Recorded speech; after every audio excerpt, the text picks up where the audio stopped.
جنگ خاتمے کے قریب ہے۔ صدر ٹرمپ کا کہنا ہے کہ امریکہ نے ابتدا میں اندازہ لگایا تھا کہ یہ جنگ 4 یا 5 ہفتے جاری رہے گی، مگر امریکہ اپنے وقت سے کافی آگے چل رہا ہے۔ خیال ہے کہ ہم جنگ خاتمے کے قریب ہیں۔ ایران کی فوجی صلاحیت کو شدید نقصان پہنچا ہے۔ ایران کے پاس نہ بحریہ مؤثر رہی، نہ مواصلاتی نظام اور نہ ہی فضائیہ فعال ہے۔ امریکی صدر نے دعویٰ کیا ہے کہ ایران کے میزائل تباہ ہو چکے ہیں، ان کے ڈرونز کو تباہ کیا جا رہا ہے۔ ڈرون بنانے کی تنصیبات کو بھی نشانہ بنایا گیا ہے۔ اگر فوجی طاقت کے اعتبار سے دیکھا جائے تو ایران کے پاس اب کچھ بھی باقی نہیں رہا۔ خطے میں سلامتی یا تو سب کے لیے ہوگی یا پھر کسی کے لیے نہیں۔ ایران پر حملے جاری رہے تو خطے سے 1 لیٹر تیل بھی برآمد ہونے نہیں دیں گے۔ ایران جنگ سے متعلق صدر ٹرمپ کے خطاب اور میڈیا ٹاک پر پاسدارانہ انقلاب کا رد عمل سامنے آ گیا۔ ترجمان ایرانی پاسدارانہ انقلاب نے ایران کے بارے میں ٹرمپ کی باتوں کو بے معنی قرار دیتے ہوئے کہا کہ جنگ کے خاتمے کا تعین ہم کریں گے۔ پاسدارانہ انقلاب نے یہ بھی واضح کیا ہے کہ امریکی اور اسرائیلی سفیروں کو نکالنے والے ممالک کو کل سے آبنائے ہرمز سے گزرنے کی مکمل آزادی ہوگی۔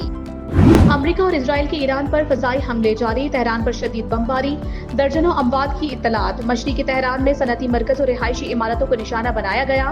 تہران میں دھماکوں سے زمین لرز اٹھی، بعض علاقوں میں بجلی بند۔ کرچ اور تبریز سمیت کئی ایرانی شہروں پر بھی شدید حملے۔ کرچ میں دھماکوں سے آسمان روشن ہو گیا۔ کرچ سمیت 3 علاقوں میں حملوں سے فیول ڈپو متاثر۔ نجف آباد پر بھی بمباری، درجنوں افراد شہید اور متعدد زخمی۔ صہیونی حملوں میں اب تک شہداء کی تعداد 1350 سے زائد ہو گئی۔ ایران کے بھی اسرائیل پر جوابی وار جاری۔ رہبر اعلیٰ کے انتخاب کے بعد سے ایران کے اسرائیل پر حملے جاری۔ IRIB نے میزائل کی تصویر جاری کر دی جس پر نعرہ لبیک سید مجتبیٰ درج تھا۔ 24 گھنٹوں میں 4 امریکی دفاعی ریڈار تباہ کر دیے، 200 امریکی فوجی ہلاک یا زخمی ہوئے۔ پاسدارانہ انقلاب کا دعویٰ۔ غیر ملکی میڈیا کے مطابق ایرانی حملوں سے تل ابیب میں کئی عمارتیں تباہ ہو گئی۔ ایران کے خلیجی ممالک پر حملے۔ بحرین میں آئل ریفائنری کے قریب ڈرون حملہ، 32 افراد زخمی۔ آئل کمپنی نے سرگرمیاں کم کر دیں۔ عراق میں امریکی فوجی اڈے پر ڈرون حملے۔ کویت میں سرکاری عمارت پہ حملے کے بعد آگ بھڑک اٹھی۔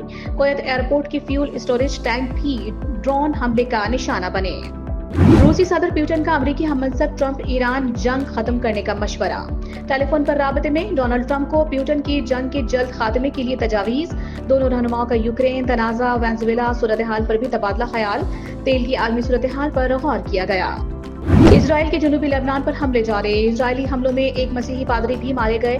اسرائیل کی جانب سے لبنان پر سفید فاسفورس کے استعمال کا انکشاف۔ حزب اللہ کا اسرائیلی فوجی ہیڈ کوارٹرز کو نشانہ بنانے کا دعویٰ۔ اسرائیل کی حزب اللہ کے حملے میں 16 افراد کے زخمی ہونے کی تصدیق۔ امریکی صدر ٹرمپ کی جانب سے ایران جنگ جلد ختم ہونے کا اعلان کے اثرات۔ عالمی منڈی میں تیل کی قیمتوں میں 9% تک کمی۔ ایشیا میں کاروباری دن کے آغاز پر عالمی تیل کی قیمتوں میں کمی دیکھنے میں آئی۔ برنٹ خام تیل کی قیمت تقریباً 8.5% کم ہو کر $92.50 فی بیرل پر آ گئی۔ امریکہ میں فروخت ہونے والا تیل بھی تقریباً 9% گر کر $88.60 فی بیرل تک آ گیا۔ ایران جنگ جلد ختم ہونے کے امکانات۔ پاکستان اسٹاک ایکسچینج میں زبردست تیزی۔ دوران کاروبار انڈیکس میں 11,000 سے زائد پوائنٹس کا اضافہ۔ 100 انڈیکس 1,58,354 پوائنٹس کی سطح کو چھو گیا۔ بحرین میں اسرائیلی خفیہ ایجنسی موساد کا مبینہ نیٹ ورک بے نقاب۔ حساس معلومات اسرائیل کو فراہم کرنے کے الزام میں بھارتی شہری گرفتار۔ ٹیلی کام انجینئر نتن موہن پر موساد کے لیے جاسوسی کا الزام۔ حساس تنصیبات کی تصاویر اور ویڈیوز اسرائیل کو فراہم کرنے کا سنجیدہ خیز انکشاف۔ ذرائع کے مطابق ملزم نے حساس جیو اسپیٹل ڈیٹا غیر ملکی ایجنسی کو فراہم کیا۔ بحرینی وزارت داخلہ کی بھارتی شہری کی گرفتاری کی تصدیق۔ قومی کفایت پالیسی پر عمل درآمد شروع۔ کفایت شعاری اور ایندھن بچاؤ اقدامات سے متعلق وفاقی حکومت کا نوٹیفیکیشن جاری۔ وزیر اعظم شہباز شریف کی ہدایت پر گزشتہ روز ملک بھر میں کفایت شعاری اقدامات نافذ کرنے کا فیصلہ کیا گیا۔ سرکاری گاڑیوں کے لیے پیٹرول کی فراہمی 2 ماہ کے لیے 50% کم کر دی گئی۔ کابینہ ارکان، وزرائے مملکت اور مشیروں نے 2 ماہ کی تنخواہ اور مراد رضاکارانہ طور پر چھوڑنے کا اعلان کیا ہے۔ کشیدہ صورتحال۔ پاکستان سے مشرقی وسطی کا فلائٹ آپریشن مسلسل متاثر۔ پاکستان سے مشرقی وسطی کی 85 پروازیں منسوخ۔ کراچی سے دبئی، شارجہ، ابوظہبی کی 26 پروازیں منسوخ ہوئیں۔ 10 پروازوں کی اڑان بھرنے کا امکان۔ لاہور سے 18 پروازیں منسوخ کر دی گئیں، 10 کی آمد متوقع۔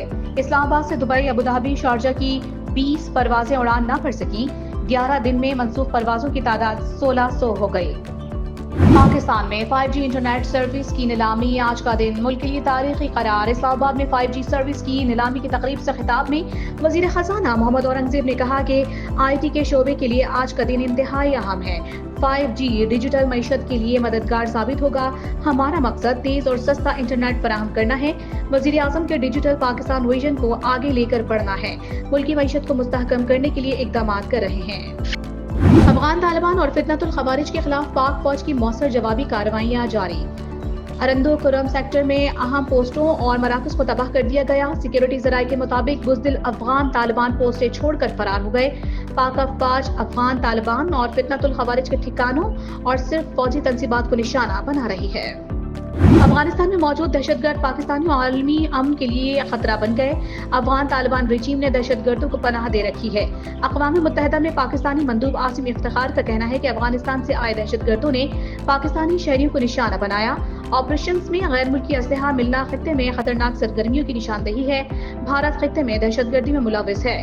دشمن افغانستان پاکستان میں دہشت گردی کرا رہا ہے۔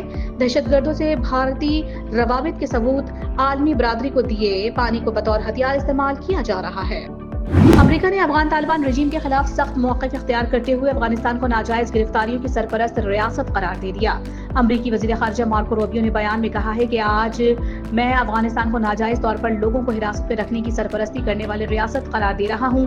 طالبان بدستور پالیسی میں رعایتیں حاصل کرنے کے لیے دہشت گردانہ حربے استعمال کر رہے ہیں، لیکن وہ کسی صورت کامیاب نہیں ہوں گے۔